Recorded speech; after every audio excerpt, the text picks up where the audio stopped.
On part en Suède à présent. La Suède qui est le champion européen de l'égalité homme-femme depuis 5 années consécutives. Le Parlement et le gouvernement y sont paritaires. Les inégalités salariales n'ont rien de comparable avec celles de la France par exemple. Ces résultats, la Suède les explique notamment par l'éducation.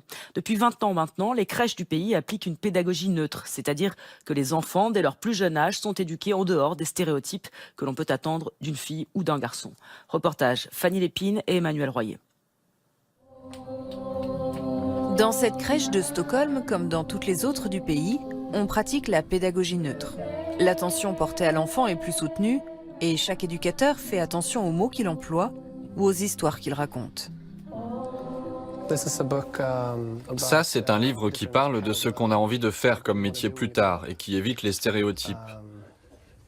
Ici, par exemple, on voit Hampus, qui est un nom de garçon en Suède. Il dit qu'il aimerait beaucoup s'occuper de bébés plus tard, donc par exemple être assistant maternel.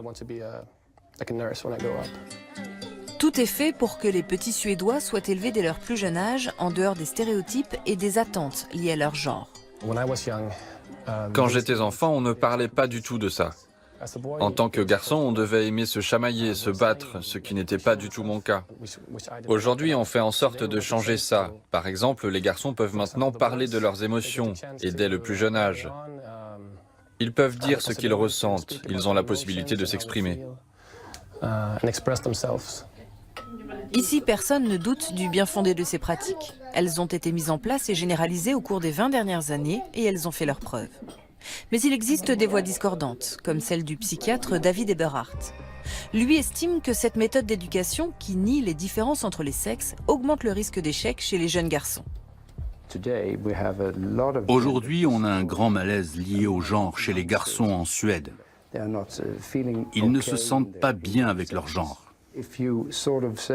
Quand on élève les enfants selon les préceptes de la pédagogie neutre, cela sous-tend, ce n'est pas dit ouvertement, mais c'est sous-entendu qu'il y a un problème avec les garçons, que les garçons posent intrinsèquement problème.